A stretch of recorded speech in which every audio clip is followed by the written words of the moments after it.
आजच्या विषयाच्या प्रश्न बालमनाचे या शीर्षकावरूनच एक गोष्ट लक्षात आणून द्यायची आहे, ती म्हणजे आजच्या सत्राचं स्वरूप थोडंसं निराळं आहे. आज डॉक्टरांचं व्याख्यान नसून आपण त्यांना प्रश्न विचारणार आहोत आणि गप्पा गोष्टीच्या स्वरूपात डॉक्टर आपल्याला मार्गदर्शन करणार आहेत. आज नव्याने सहभागी झालेल्या काही श्रोत्यांसाठी थोडीशी पार्श्वभूमी मी विशद करतो.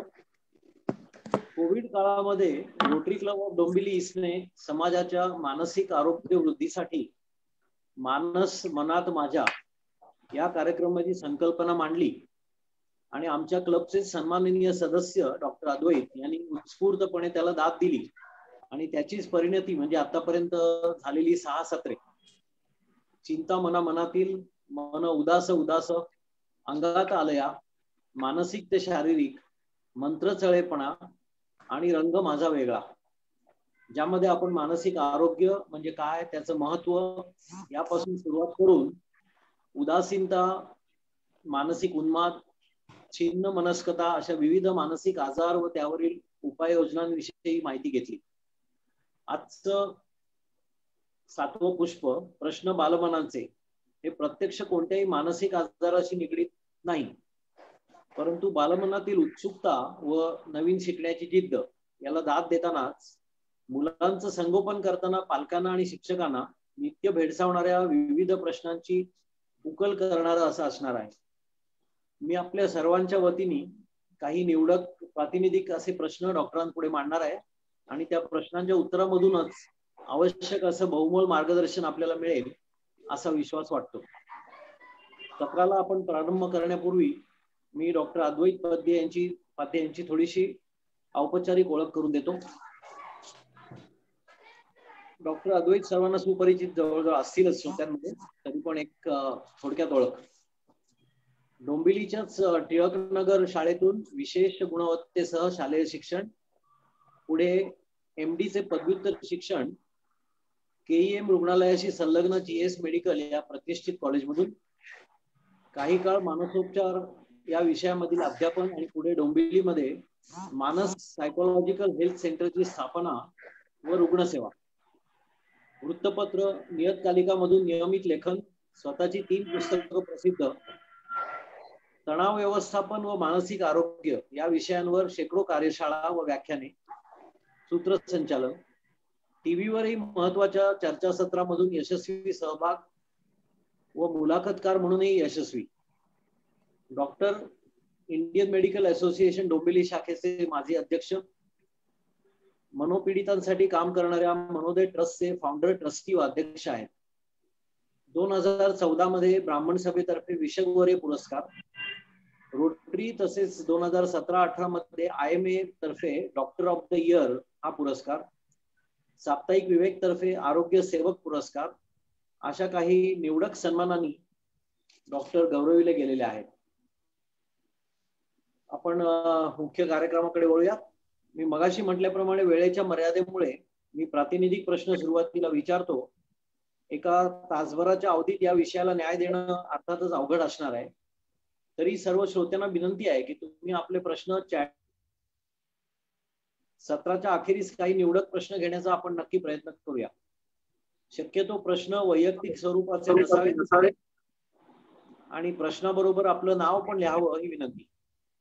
आपण आता डॉक्टरांबरोबर गप्पांना सुरुवात करूया. डॉक्टर नमस्कार आणि पुन्हा एकदा हो नमस्कार. पूर्वी मुलांना एकदा शाळेत पिटाळलं की दृष्टी आड सृष्टी अशी परिस्थिती होती. म्हणजे सगळी जबाबदारी ही शाळांवर किंवा शिक्षकांवर सोडून पालक निर्धास्त असायचे.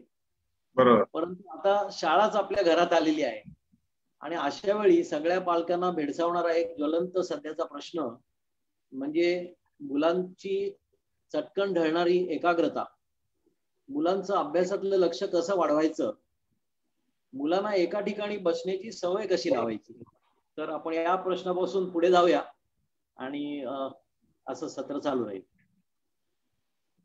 खूप चांगला प्रश्न आहे आणि आताच्या गेल्या 1 वर्षभरातल्या जो काही नवीन बदल सगळा आपल्या सगळ्यांच्याच आयुष्यात झालेला आहे त्या बदलाला अनुसरून हा प्रश्न खूपच महत्वाचा आहे.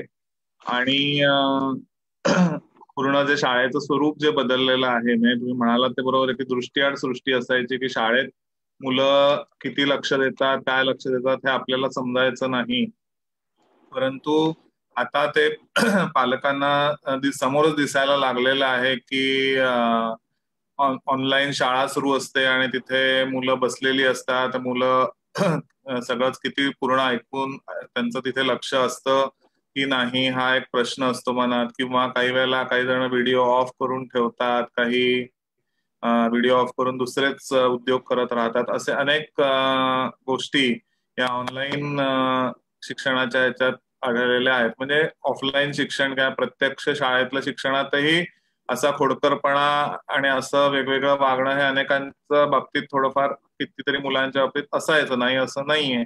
परंतु आता हे घरी दिसायला लागल्यामुळे कदाचित ती चिंता आणखीन जास्त वाढलेली आहे. परंतु त्याच्या मागचा मेन जो कळीचा प्रश्न तुम्ही विचारलात की कॉन्सन्ट्रेशन मुलांचं कसं राहायला पाहिजे किंवा कॉन्सन्ट्रेशनसाठी काय करायला पाहिजे, तर आता याच्यात सुद्धा दोन भाग करता येतील की आताची जी पिढी आहे ती तसं बघायला गेलं तर स्मार्ट पिढी आहे असं म्हणता येईल.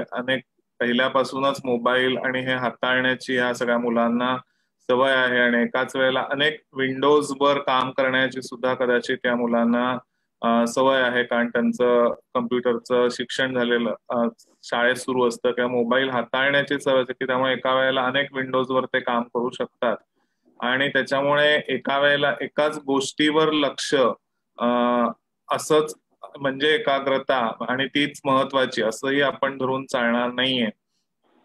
तर जसं आचार्य विनोबांनी त्यांच्या एका ह्याच्यात लिहिलेलं आहे की एकाग्रतेच्या पुढची पायरी असते ती अनेकाग्रता, म्हणजे एका वेळेला अनेक गोष्टींवर लक्ष देऊ शकणं. आणि त्याच्या पुढे जाऊन पुढची पायरी असते ती समरसता, म्हणजे एकाच वेळेला अनेक गोष्टींमध्ये समरसपणे आणि झोकून देऊन काम करू शकणं, ही झाली समरसता. परंतु ती फार पुढची पायरी झाली. पण तरी सुद्धा अनेकाग्रता सुद्धा असू शकते, हेही आपण ध्यानात घेतलं पाहिजे. म्हणजे मुलं तिथे लक्षच देत नसतील असं आपण धरून चालणार नाही. कदाचित असं लक्ष त्यांचं वेगळीकडे कुठेतरी आहे असं वाटत असलं तरी सुद्धा ती कानाने जे काय ऐकत असतात त्याच्यात ती ग्रास्पही करू शकत असतात. आता हे सगळं जे आहे हे त्यांची एकाग्रता होते किंवा अनेकाग्रता होते का नाही हे त्यांच्या परफॉर्मन्सवर, म्हणजे जे काही त्यांना समजलंय की नाही हे आपण चाचपून बघू शकतो की जो काही शिकवलेलं आहे, जे काही शिकवलं गेलेलं आहे ते त्यांना किती समजलंय हे आपण जे पालक आहेत ते घरी विचारून त्यांना खरंच किती ते समजलंय हे तपासून बघू शकतात. आणि त्याच्यावरून कल्पना येऊ शकते की त्यांचं लक्ष आहे की नाही. आणि मग त्याच्यातही वारंवार असं जर लक्षात आलं तर की लक्ष नाही आहे किंवा लक्ष काही समजत नाहीये, काही कळत नाहीये, म्हणजे आता कॉन्सन्ट्रेशन ढळण्यामागचं दुसरंही एक कारण असू शकतं. कारण शिक्षकांसाठी सुद्धा हा आता नवीन ठीक झाले तरी सुद्धा त्याला 8 महिने झाले, परंतु तरी सुद्धा शिक्षकांसाठी सुद्धा हा नवीन भाग आहे की हे असं ऑनलाईन पद्धतीने शिकवणं. समोर विद्यार्थी दिसत नाहीयेत आणि आपण नुसतं बोलत राहणं आणि शिकवणं, त्याच्यामुळे सुद्धा शिक्षकही कदाचित त्याच्यात काही कमी पडत असतील ते, किंवा एकाच वेळेला सगळं बरोबर सगळं ऐकतायत की नाही, कोणी मध्येच अनम्यूट होत नाही ना, किंवा अशा पद्धतीचंही लक्ष द्यावं लागतं. आणि या सगळ्याचं समजा शिक्षक कमी पडत असतील तर तसं आपण तेही बघायला पाहिजे. म्हणजे हाही एक दुसरा भाग असू शकतो की त्यामुळे शिक्षक कमी पडत असतील त्यामुळे मुलांना कळत नसेल, असंही असू शकतं. तर नक्की काय होतंय हे आपण बघायला पाहिजे. म्हणजे केवळ त्याचं लक्ष नाहीये असं आपण गृहीत न धरता किंवा त्यांना दुसरीकडे कुठेतरी बघतायत, दुसरीकडे काहीतरी करतायत आणि म्हणून त्यांना ते समजतच नसेल असं आपण गृहीत न धरता ते त्यांना किती समजलंय हे आपण आधी तपासून बघितलं पाहिजे आणि मग ठेवलं पाहिजे. आणि असं वारंवार जर लक्षात आलं की त्यांना कॉन्सन्ट्रेशन हे कुठेतरी कमी पडतं आहे तर मग हे कॉन्सन्ट्रेशन त्यांचं वाढवण्यासाठी, म्हणजे एका वेळेला जे काही एक गोष्ट तरी जी करतायत त्याच्यात तरी त्यांचं लक्ष वाढवण्यासाठी मग आपल्याला त्याच्यासाठी मग वेगवेगळे उपाय करता येऊ शकतात. आता त्याच्या मध्ये सुद्धा 2 भाग असतील की आता ही एकाग्रता नसणं फक्त एकाग्रता नाहीये का नुसतीच चळवळ आणि त्याचबरोबर जोडीला चळवळ चालली आहे, किंवा सारखं ते कानातलं हे इयरफोन काढून तो सारखा उठतोय मुलगा, सारखा कुठेतरी जाऊन येतोय, सारखं काहीतरी वहीतलं हे काढ किंवा काय पेन काढ, पेन्सिल काढ वगैरे असं काही काही उद्योग करतोय असं जर दिसलं, किंवा मध्येच उठून व्हिडिओ ऑफ करून कुठेतरी जाऊन येतोय, हे करून येतोय, तर मग ते नक्कीच लक्ष देण्यासारखी किंवा गंभीर बाब असू शकते. म्हणजे कदाचित ती ज्याला आपण चंचलपणा म्हणतो किंवा ADHD, attention deficit hyperactivity डिसऑर्डरचा कदाचित तर भाग नाहीये ना, हे बघायला लागेल. परंतु फक्तच कॉन्सन्ट्रेशन म्हणजे ते ऐकता ऐकता जे ऐकण्यासाठी येतं, कारण प्रत्येकाची बुद्धी ही काही कोणाची श्रवण बुद्धी असते, कोणाची दृष्टीबुद्धी असते, कोणाचं ह्याच्या मिक्सचर असू शकतं. तर त्याच्यामुळे कोणाला जे बघितल्याशिवाय समजत नाही पूर्णपणे, ते बघून मगच ते आकलन करू शकतात, तर कोणी श्रवणाने पण आकलन करू शकतात. तर असाही काही फरक असू शकतो. आणि मग अशा पद्धतीने त्यांचं जर एकाग्रता जर नुसतीच कमी पडत असेल, की त्यांना समजतंय किंवा थोडंफार समजतंय पण पूर्ण समजत नाही, काही काळानंतर त्यांचं ही कॉन्सन्ट्रेशन हे ढळतं आहे, तर अशा वेळेला मग त्यांना आपण कॉन्सन्ट्रेशन किंवा एकाग्रता वाढवण्याचे जे वेगवेगळे व्यायाम आहेत, मग ते योगामधले आहेत किंवा काही ऑक्युपेशनल थेरपीमध्ये काही व्यायाम असतात ज्याच्यातनं एकाग्रता वाढू शकते, तर अशा पद्धतीचे काही व्यायाम वगैरे आपण त्यांना शिकवू शकतो. योगाचा तर नक्कीच लहान मुलांमध्ये सुद्धा चांगला उपयोग होऊ शकतो, की ओंकार ध्यान किंवा श्वसनाचे इतर जे सगळे व्यायाम आहेत, प्राणायाम वगैरे, अशा व्यायामातून सुद्धा कॉन्सन्ट्रेशन वाढायला मदत होत असते. आणि हे व्यायाम जर घरच्या सगळ्यांनी एकत्रपणे केले मुलांबरोबर, तर मुलंही ती आवडीने ते करू शकतात आणि त्याच्यातनं त्यांचं कॉन्सन्ट्रेशन किंवा एकाग्रता वाढायला मदत होऊ शकते. परंतु मगाशी सांगितलं तसं तर दुसरा भाग असेल, की कदाचित नुसतंच एकाग्रता ढळत नाही, तर त्याच्याबरोबर काही दुसरंही वागण्यातही काही फरक येतो आहे, तर मग एडीएचडी वगैरे सारख्या समस्या तर नाहीत ना, त्याच्याकडे आपल्याला त्याचा विचार करावा लागू शकतो. छान, धन्यवाद. एकाग्रतेकडून अनेकाग्रता आणि पुढे समरसता हा प्रवास तुम्ही खूप छान उलगडून सांगितलात. एडीएचडी भागाकडे आपण नंतर वळूया. त्यापूर्वी दुसरा एक प्रश्न असाच पुन्हा ज्वलंत म्हणायला हरकत नाही असा आधी घेतो. एका बाजूला आभासी व्यासपीठाची उपयुक्तता आणि त्याचा वाढता अपरिहार्य असा वापर, गुगल बाबाची अमर्याद अशी मदत, विकिपीडिया किंवा इंटरनेटचं मायाजाल आणि पुढील काळातील शिक्षण हे अधिकाधिक आंतरजाल किंवा इंटरनेट डिपेंडंट होत असताना सोशल मीडिया किंवा समाज माध्यमांच्या अति आकर्षणाचे नवीन पिढीवर होणारे परिणाम कुठले, विशेष म्हणजे ऑफकोर्स दुष्परिणाम कुठले, आणि मग त्यासाठी काय करायला? आता सततचा स्क्रीनचा जो वापर होतो आहे, म्हणजे स्क्रीन टाइम जो आहे तो मुलांचा, म्हणजे आतापर्यंत बालरोग तज्ञ किंवा मानसोपचार तज्ञ नात्याने आम्ही कायम हे सांगत आलो की 15 वर्षाच्या मुलांना शक्यतो मोबाईल हातातच नाही दिला पाहिजे, किंवा त्यांनी स्क्रीन टाइम त्यांचा जास्तीत जास्त अर्धा तास किंवा अर्ध्या तासापेक्षा जास्त हा असता कामा नाहीये. तर अशी हे असताना गेल्या वर्षापासून कोरोना आला आणि त्याच्यानंतर लॉकडाऊन आणि मग हे ऑनलाईन शिक्षण हे सगळं जे सुरू झालेलं आहे, त्याच्यामुळे त्यांचे शाळा ऑनलाईन, क्लासेस ऑनलाईन, अशा सगळ्या याच्यामुळे ऑनलाईन किंवा स्क्रीनचा वापर हा निश्चितच वाढलेला आहे. आणि त्याच्यामुळे मग त्याच्यातनं काय दुष्परिणाम होऊ शकतात हे आपण अशा वेळेला मुलांशी बोललं पाहिजे, की या सगळ्या ह्याच्यातनं सततचा स्क्रीनचा जो वापर येतो, की त्याच्यातनं विशेषतः मोबाईलचा वापर जास्त होतो. मोबाईल मध्येच आज सगळ्याच ह्या गोष्टी असतात, त्याच्यामुळे मोबाईलचा जो लाईट असतो तो लाईट जर सतत आपल्या डोळ्यात गेला आणि त्याच्यामुळे आपल्या मेंदूच्या कार्यशक्तीवर सुद्धा परिणाम होऊ शकतो. आणि त्याच्यामुळे कुठेतरी मध्ये मध्ये त्याला आपण सुट्टी देणं हेही आवश्यक आहे. किंवा गरज संपली, विशेषतः शाळा संपली की त्याच्यानंतर मध्ये काही काळ ह्या स्क्रीनचा वापर होणार नाही. मग त्यावेळेला दुसऱ्या काहीतरी ऍक्टिव्हिटी म्हणजे एक्झरसाइज म्हणा किंवा घरातली कामं करणं म्हणा किंवा घरातल्या इतर काही गप्पा मारणं, दुसरं काही पुस्तकातनं प्रॉपर वाचन करणं, असा जर आपण त्याचा तो टाइम ठरवून दिला, त्याच्यानंतर मग पुन्हा समजा थोड्या वेळाने खरंच स्क्रीनची गरज असेल तर तो स्क्रीनचा त्याने वापर केला, तर अशा पद्धतीने स्क्रीनचा मर्यादित वापर आणि त्याच्या जोडीला आता जोपर्यंत आपण त्यांना त्या स्क्रीनला काही पर्याय देत नाही, वेगळं माध्यम देत नाही, तर तोपर्यंत तो वापर हा वाढतच राहणार आहे. दुसरं जो गुगलवरचा किंवा इंटरनेटचा जो हे सांगितला, तर इंटरनेटला सुद्धा म्हणजे इंटरनेट हे जरी असलं तरी इंटरनेट हेच काही पूर्णपणे लास्ट गोष्ट नाही आहे किंवा तीच एक अंतिम गोष्ट नाहीये किंवा ते आपलं साध्य नाहीये. हे कुठेतरी मुलांशी आपण बोललं पाहिजे की सगळ्याच गोष्टी आपण केवळ त्याच्यातूनच वाचल्या पाहिजेत किंवा त्याच्यातूनच बघितल्या पाहिजेत असं नाहीये.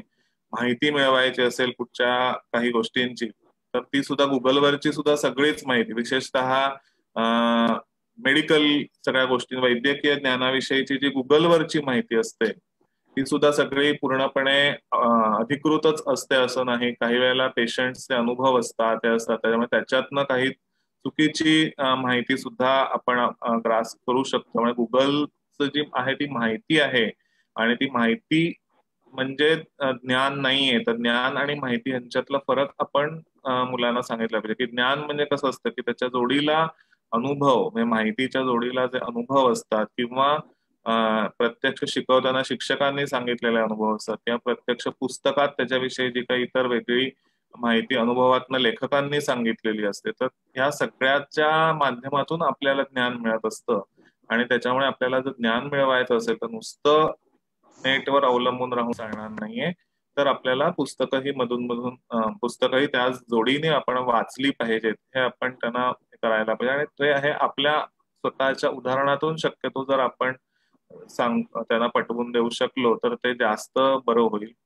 तिसरा जो मुद्दा आहे समाज माध्यमांचा, तर समाज माध्यमांवर तर विशेषतः मुलांनी म्हणजे लहान मुलांना हे करायला आपण पूर्णपणे डिस्करेज करणं हेच आवश्यक आहे. कारण इतक्या लहान वयामध्ये त्यांनी त्यांचे फेसबुक किंवा अशा ह्याच्यावर अकाउंट्स उघडणं हे सर्वथा चुकीचं आहे.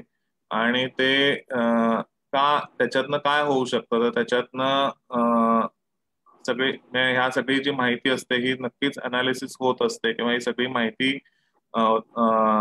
किंवा त्याच्यातनं ते सगळं जे जग असतं, त्या समाज माध्यमातलं जग असतं ते पूर्णपणे आभासी जग असतं. आणि त्या आभासी जगात सातत्याने वावरण्याने काय नुकसान होऊ शकतं, कोणी आपल्याला नुसतं आपण एक उदाहरण त्यांना देऊ शकतो की एखाद्याचा वाढदिवस आहे, ग्रुपमध्ये एखाद्याचा वाढदिवस आहे आणि वाढदिवसाच्या शुभेच्छा जो पहिला देणारा असतो त्याच्याच तो वाढदिवस खरा लक्षात असतो. आणि पुढचे जे वाढदिवसाच्या शुभेच्छा देणारे असतात ते बहुधा हे एकाने दिलं म्हणून आठवण झाली म्हणून पुढच्याने दिलं, त्याच्या पुढच्याने दिलं, त्याच्या पुढच्याने दिलं, असं होत असतं. त्या प्रत्येक किंवा एक द्यायचं म्हणून दिलं असंही असू शकतं. म्हणजे त्या शुभेच्छांमध्ये जो आपलेपणा असतो तो नसतो. आणि तोच ऍक्च्युअली आपण जर पर्सनली कोणाला फोन करून बोलून जर शुभेच्छा दिल्या तर त्याच्यातला जो आपलेपणा असतो तो वेगळा असतो. आणि हा फरक आपण त्या मुलांना जर समजावून सांगितला आणि त्याच्यामुळे याचा वापर, समाज माध्यमांचा वापर हा जास्त प्रोफेशनल कामांसाठी किंवा ऑफिशियल कामांसाठी जर केला, जास्त करायला गेला तर तो जास्त उपयोगी असतो. त्यामुळे लहान मुलांनी वापरण्याचा त्याच्यात प्रश्न येत नाही. हे जर आपण त्यांना पटवून दिलं तर ती नक्कीच त्या मानाने थोडीफार तरी परावृत्त होतील. आता त्याच्यात असतात काही हट्टी मुलं असतात किंवा असतात, तर अशा वेळेला सुद्धा मग आपण त्यांना मर्यादित वापर करून देणं हे आवश्यक आहे की आपल्या मोबाईलवर किंवा आपल्या मोबाईलवरूनच की ज्याच्यामुळे तो त्या गोष्टीचा जो कंट्रोल आहे, नियंत्रण आहे ते आपल्या हाती राहील, अशा पद्धतीने जर आपण त्यांना ते करून दिलं तर ते होऊ शकतं. यासाठी आपणही म्हणजे आपल्या पिढीने सुद्धा, पालकांच्या पिढीनेही जास्तीत जास्त टेक्नो सॅव्ही होणं, जास्तीत जास्त तंत्रस्नेही होणं हे आवश्यक आहे. ही तंत्र जर शिकली तर म्हणजे कसं असतं की बाप से बेटा सवाई आहे, पण इथे आपल्याला बेटे से बाप सवाई व्हायला थोडासा पाहिजे आहे. तर आपण या गोष्टींमध्ये आपण त्यांच्या बरोबरीने आपण राहू शकू आणि जिथे कंट्रोल करणं, जिथे विशेषतः काही ठराविक वयापर्यंत तरी हा नियंत्रण ठेवणं आपल्याला, किंवा समजा ते चुकत असतील तर त्यांना ते पटवून देणं, हे करणं हे आपल्याला साध्य होऊ शकेल. तर अशा पद्धतीने आपण ह्या गोष्टी काही टाळू शकतो असं मला वाटतं. अगदी खरं आहे. मला वाटतं आभासी जगातील खरे खोटेपणा आणि त्यातील तारतम्य बाळगणं आणि माहिती व ज्ञान यातील फरक समजणं हे या उत्तरातले मी टेक होम समजतो. त्यानंतर पुढच्या प्रश्नाकडे वळूया. छडी लागे छमछम विद्या येई घमघम चे दिवस तर आता सरले. शिवाय आत्ताच आधीच्या प्रश्नात आपण ज्याचा उहापोह केला त्या समाज माध्यमांची बेसुमार उपलब्धता किंवा पर्यायाने प्रलोभने शिस्तीच्या मार्गातली अडसर झालेली आहे. तर अशा परिस्थितीमध्ये मुलांना शिस्त पालकांनी लावायची तरी कशी, त्याची काही टिप्स ज्याला आपण म्हणूया अशा जर दिल्या तर त्या लोकांना उपयोगी होतील. How to discipline their children. शिस्त कशी? ते चांगला प्रश्न आहे हा, की पालक विशेषतः जो आपण हे जे रोल म्हणतो की बालक, पालक आणि चालक असे जे मानसशास्त्रात 3 भूमिका सांगितलेल्या आहेत, की बालक हा सदैव हट्ट करत असतो, सदैव मागण्या करत असतो. पालक जो असतो तो सदैव त्याला नाही, असं करून चालणार नाही, हे कसं चुकीचं आहे, हे बरोबर नाही असंच सांगत असतो. अशी जी भूमिका आहे ती पालक भूमिका मानली जाते. आणि या दोन्ही मधनं जो मार्ग काढतो तो चालक असतो. तर यासाठी आपल्याला पहिल्यापासून म्हणजे चालकाच्या भूमिकेत, म्हणजे पालक असलो तरी चालकाच्या भूमिकेत आपल्याला राहणं, आपल्यातला पालकाला सुद्धा थोडस कंट्रोलमध्ये ठेवून पालक जे हट्ट करत आहे त्या पालकाचा हट्ट आपल्याला नियंत्रित करायचा, आणि त्यासाठी ही चालकाची भूमिका आपल्याला पार पाडावी लागणार आहे. म्हणजे काय तर असं आहे की डिसिप्लिन म्हणजे शिस्त लावायचा हा जो भाग आहे, तर शिस्त लावायचा भाग हा शिस्त ही अनुकरणातून येत असते.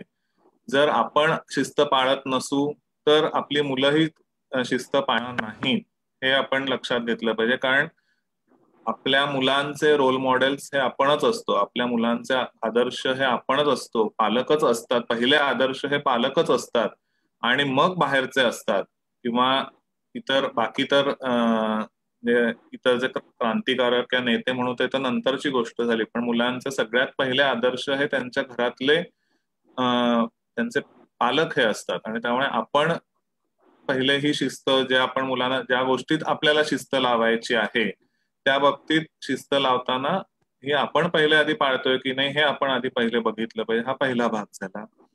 दुसरा म्हणजे कोणत्या वयात शिस्त लावायची हा दुसरा भाग आहे, की शिस्त लावताना ती 10 ते 11 वर्षापर्यंतचा जो काळ असतो त्या भागापर्यंत पालकांनी कंट्रोलरच्या म्हणजे नियंत्रकाच्या भूमिकेत जास्त राहायला पाहिजे, आणि नंतरच्या वयामध्ये पुढच्या वयामध्ये जास्त चालकाची भूमिका असायला पाहिजे आहे.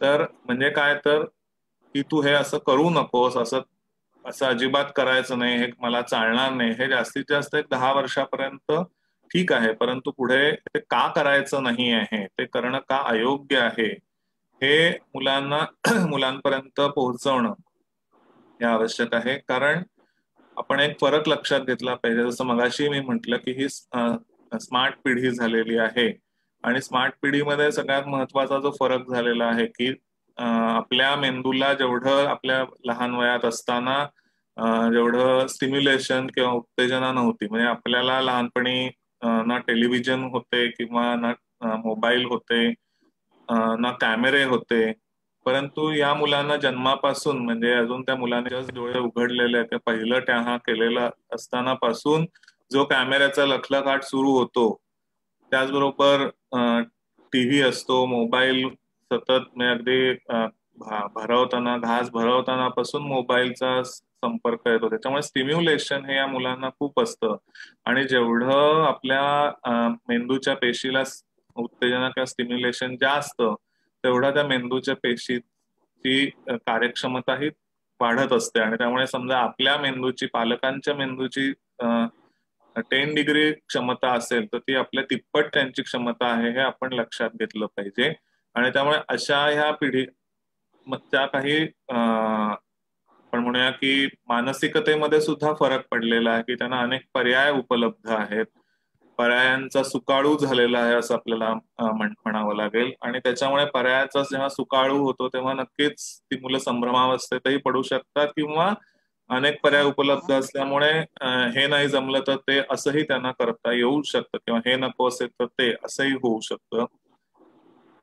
आणि त्याचबरोबर पुढची गोष्ट जी आपण आपल्या ह्याच्यामध्ये आपल्या पालकांनी सांगितली आणि आपण ती काहीही प्रश्न न विचारता केली अशी परंपरा पाळण्याचा जो हे आहे तो ह्या पिढीमध्ये नाहीये की प्रत्येक गोष्टीला कारण का, हे असं का, ते तसं का, हे उत्तर हे प्रश्न ती विचारतात आणि त्या प्रश्नांची उत्तरं मग आपल्याला देणं हे आवश्यक असतं. आणि म्हणून मी म्हटलं तसं की डायलॉग, चर्चा ही होणं आवश्यक आहे की एखादी गोष्ट का करायची नाही, ही केल्याने काय नुकसान होतं, त्या काय दुष्परिणाम होऊ शकतात हे आपण त्यांच्यापर्यंत पोहोचवणं हे आवश्यक आहे. आणि ते पोचवून मग त्याचबरोबर दुसरं मी सांगितलं की ती पोहोचवताना आपणही ती शिस्त कितपत पाळतो आहोत हे आपणही जाणून घेऊन मग त्याप्रमाणे बोललं पाहिजे. नाहीतर काय आहे की बाबा आपल्याला सांगतात की असं असं करू नकोस, पण स्वतः मात्र तसं करताना दिसतात. मग कसं होतं की बाबा असताना ती मुलं तसं करत नाहीत, पण बाबा नसताना ते करतात. आणि मग आई ओरडली की म्हणतात पण बाबा तर करतात तेव्हा तू कुठे त्यांना बोलतेस. अशा पद्धतीने जर असं होत असेल तर मग त्याच्यातनं शिस्त ही लागणार नाही. दुसरी गोष्ट, आणखीन एक महत्वाची गोष्ट की शिस्त लावताना जे आता पेरेंटिंग मध्ये शिस्त लावताना सुद्धा दोन हे असतात की आपण मग खूप क्रिटिकलही असता कामा नये मुलांचं की मी शिस्त तू असं करत नाहीयेस. म्हणजे किंवा एखादा मुलगा शिस्त आपण त्यांना लावायला गेलो तरी लगेचच ती मुलं ऐकतात असं नाही, ती पण त्यांच्या बाजूने हट्ट करतात किंवा ती जुगारण्याचा प्रयत्न करतात, रिबेलियसनेस दाखवतात. मग अशा वेळेला सुद्धा आपण त्यांचं क्रिटिकल पेरेंट होणं ही योग्य नाहीये. म्हणजे आपण कारण तू कसा चुकीचाच आहेस, तू कसं चुकीचाच वागतोस अशी लेबलं न लावता आपण ते त्यांना समजावलं पाहिजे, सातत्याने ते समजावलं पाहिजे. म्हणजे चर्चा करताना सुद्धा मी सांगतोय ना म्हणून तू हे केलंच पाहिजे असा कुठेही आपला काय म्हणतो अप्रोच किंवा असं कुठचे आपला ऍटिट्यूड हे असणं योग्य नाहीये. तर उलट की काय म्हणतो आपण की लोकशाहीच्या नावाखाली हुकुमशाही, तर असा कुठचाही आपला तिथे डायलॉग करताना आपण आपल्यातलं हुकुमशाह मध्ये मध्ये जागा नाही होता कामा. तर चर्चा करताना सुद्धा की तुझं काय मत आहे, असं केल्याने तुला का असं करावं असं वाटतं, तू हे केल्याने तुला कोणता आनंद मिळतो किंवा त्याच्यातनं काय तुला फायदे मिळतात, आणि मग त्याप्रमाणे मग आपण त्याचे मुद्दे खोडून काढायचे. अशा पद्धतीने जर ही चर्चा झाली तर त्याच्यातनं मग काही बाबतीत मार्ग हे निघू शकतात. आपण जर त्यांना त्याचे फायदे विशेषतः तोटे, म्हणजे ती गोष्ट न करण्यामधले फायदे किंवा ती गोष्ट करण्याने होऊ शकणारे तोटे हे जर आपण त्यांना पटवून देऊ शकलो तर मग ही शिस्त त्यांना लावणं हे सोपं जातं, विशेषतः पुढच्या वयामध्ये. परंतु सुरुवातीच्याच वयापासून ही शिस्त लावावी असं माझं मत आहे की सुरुवातीच्या वयात, लहान वयात ही शिस्त लावणं हे जास्त सोपं असतं आणि त्याच्यामुळे त्या वयात हे प्रयत्न जास्त व्हायला पाहिजे. त्या वयात नाही केले आणि नंतर मग त्या वयात खूप ओव्हर प्रोटेक्टिव्ह पॅरेंट झालो, खूप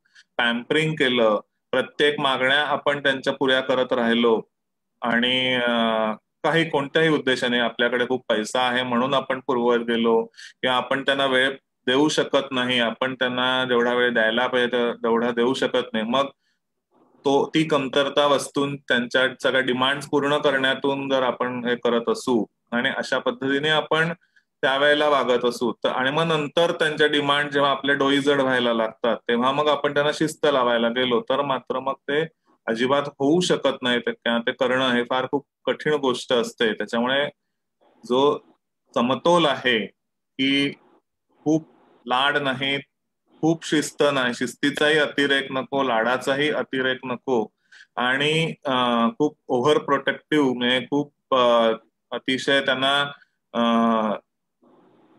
पायघड्या घालून किंवा असं करून वाढवणं हेही नको. त्या सगळ्याचा समतोल साधणारं आपण जर साधला तर मग ही शिस्त लावणं हे सोपं होऊन जातं असं मला वाटतं. धन्यवाद doctor. You are the first role model of your child. Very rightly said doctor. यानंतरचा प्रश्न थोडासा बिहेवियरल किंवा वागणुकीकडे वळणार आहे. पूर्वीच्या काळी केवळ डोळ्यातून व्यक्त होणारी जर किंवा केवळ शब्दातून होणाऱ्या अभिव्यक्तीचा जमाना संपून आता सगळं ऍक्शन पॅक झालंय. प्रेम असो किंवा द्वेष भावना, मत्सर, संताप असो, हे सगळं शारीरिक हालचालीतून किंवा आक्रस्ताळेपणातून व्यक्त होताना हल्ली दिसतं. तर मुलांना स्वतःच्या भावनांवर, विशेषतः रागावर, अनावर होणाऱ्या रागांवर नियंत्रण करण्याचं कौशल्य कसं शिकवायचं? यासाठीच सगळ्यात मुख्य म्हणजे की आता राग ही जी भावना आहे ही आपली आदिम अशी भावना आहे. म्हणजे ज्ञानेश्वरांनी म्हटलंय की तो चैतन्याचे हारी वसती एकमेकांच्या शेजारी, असं त्यांनी म्हटलेलं आहे की ज्ञान आपली बुद्धी आणि चैतन्याच्या शेजारीच कोणाची वस्ती असते ती रागाची वस्ती असते.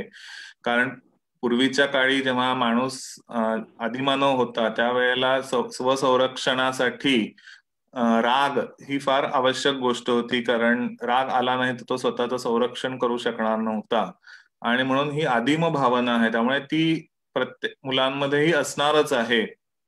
पण आणि त्यामुळे मुलांना ह्या जे हे इमोशनल एज्युकेशन लहानपणापासून देणं हे फार आवश्यक आहे. म्हणजे त्या भावना, कोणत्या भावना, म्हणजे चेहऱ्यावरची एक्सप्रेशन्स किंवा हालचालीतून होणारी एक्सप्रेशन्स, इन जनरल म्हणजे वेगवेगळ्या देहबोलीतून वेगवेगळ्या कोणत्या भावना व्यक्त होतात, किंवा बोलण्यातून कोणत्या भावना व्यक्त होतात, शब्दातून कोणत्या भावना व्यक्त होतात.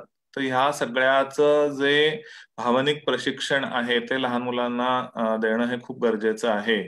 आणि त्यामुळे मग ती स्वतःला आपल्याला म्हणजे भावनिक प्रशिक्षण म्हणजे काय, आपल्या मनात कोणत्या भावना येत आहेत, कोणत्या योग्य भावना आहेत, कोणत्या अयोग्य भावना आहेत ते ओळखायला ती मुलांना शिकवणं, त्याचबरोबर दुसऱ्याच्या भावना सुद्धा ओळखायला शिकवणं, आणि मग असं जेव्हा भावनिक वादळ होतं तेव्हा मग ते कसं हँडल करायचं हे शिकवणं, हे सगळं झालं भावनिक प्रशिक्षण. आणि त्याच्यामुळे मुलांना म्हणजे आपल्याला राग येतो आहे हे चुकीचं आहे हे त्या मुलांना कळणं फार आवश्यक आहे. आजच माझ्याकडे एक 3.5 वर्षाचा मुलगा आला होता. मुलाला घेऊन त्याचे आजी आजोबा आले होते, आणि त्या मुलाने स्वतःहून हे सांगितलं की मला राग येतो, मग मी काय करतो, मी असं करतो, मी फेकाफेक करतो, मी हात बुक्के मारतो, मी हे करतो. पण म्हटलं मग हे बरोबर आहे का? तर तो स्वतःहून म्हणाला की हे बरोबर नाहीये, म्हणून तर मी आलोय डॉक्टर काका तुमच्याकडे. म्हणजे हे कुठेतरी त्या मुलालाही पटलं होतं, आणि म्हणून तो स्वतःहून आजी आजोबांबरोबर आला होता आणि बोलला माझ्याशी. नाही तर एवढं 3.5 वर्षाचा मुलगा हे सगळं बोलणं फार तसं क्वचित हे बोलू शकतात, पण तो मुलगा एक्सप्रेस करू शकला, हे खूप आवडलं मला.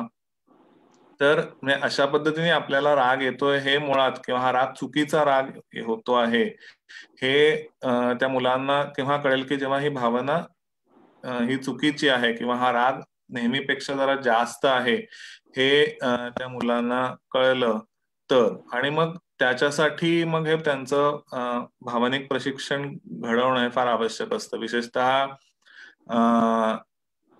या संदर्भात एक प्रयोग जे प्रसिद्ध मानसशास्त्रज्ञ अल्बर्ट एलिस यांनी केलेला होता. त्यांनी एक अशीच लर्निंग स्कूल काढलेली होती, आणि त्याच्यामध्ये पूर्णपणे ह्या भावनिक प्रशिक्षणासाठीच पूर्ण शिक्षण त्यांनी शिक्षकांनाही दिलं होतं, आणि पेरेंट्सनाही दिलं होतं. आणि मग मुलांना कसं हे शिकवायचं, तर आता लहानपणी सुद्धा आपण परीकथा सांगतो किंवा मग परीकथा सांगतो, त्याच्यामध्ये ती परी शेवटी येऊन कशी हे करते, सिंड्रेलाला त्या परीने कशी मदत केली, किंवा फक्त एक चांगला माणूस असतो, एक नायक असतो आणि एक राक्षस असतो, एक राजा असतो आणि एक राक्षस किंवा वेताळ किंवा भूत असतो, अशा पद्धतीने करतो. आणि मग प्रत्येक वेळेला ते भूत आक्रमण करतं, ते राग हे करतं, तर मग राजालाही राग आलेला असतो, पण तो हे असतो. मग हा जो रागातला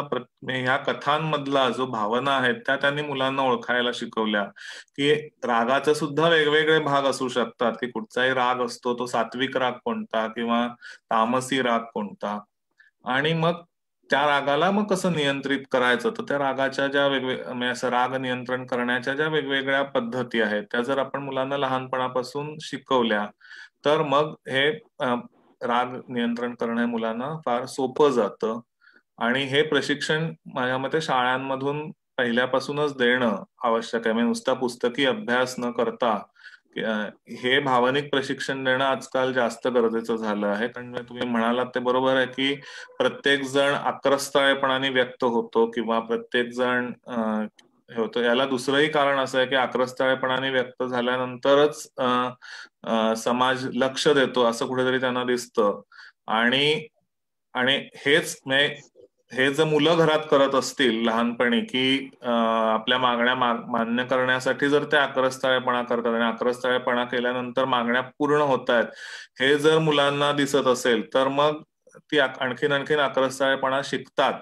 हे लर्निंग बिहेवियर आहे, की जसं नुसतं पिंजऱ्यात ठेवलेल्या कुत्र्याला नुसती पोळी प्रत्येक वेळेला देऊन तोंडाला लाळ सुटायला लागते आणि त्याच वेळेला घंटा वाजवत असतात, तर काही काळानंतर पोळीचा तुकडा न देता नुसतीच घंटा वाजवली तरी त्या कुत्र्याच्या तोंडाला लाळ सुटते.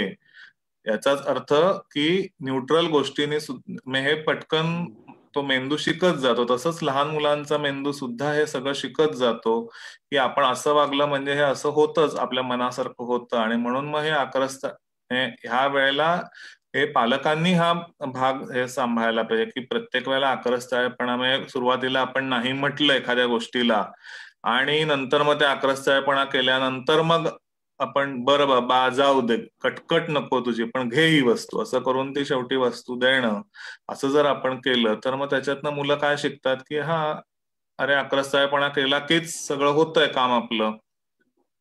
आणि मग अशा ह्याच्यातून पुढे पुढे म्हणजे हे लक्ष वेधून घेण्यासाठी, आपल्या मागण्या पूर्ण करण्यासाठी किंवा असंच वागण्याची ती वृत्ती वाढीला लागू शकते. मग ती अशा अनेक, आणि मग हे पुढे मग समाज माध्यमांवरही अशा पद्धतीने व्यक्त होऊ शकतात ही लोक. पण त्यामुळे अशा पद्धतीने लहानपणीच हे भावनिक प्रशिक्षण झालं, पालकांचं पण आणि मुलांचं पण, तर ते खूप आवश्यक आहे असं मला वाटतं. आणि या दृष्टीनेच मध्यंतरी आम्ही आमच्या सेंटरतर्फे सुद्धा अशाच पालक, शिक्षक आणि मुलांसाठी भावनिक प्रशिक्षण कार्यशाळा ही घेतली. ऑनलाईन, आता करोनाचं असल्यामुळे ती ऑनलाईन स्वरूपातच घ्यावी लागली, परंतु त्याला खूप छान प्रतिसाद मिळाला. आणि असा जर मिळाला तर पुढे खूप चांगलं होईल असं मला वाटतं.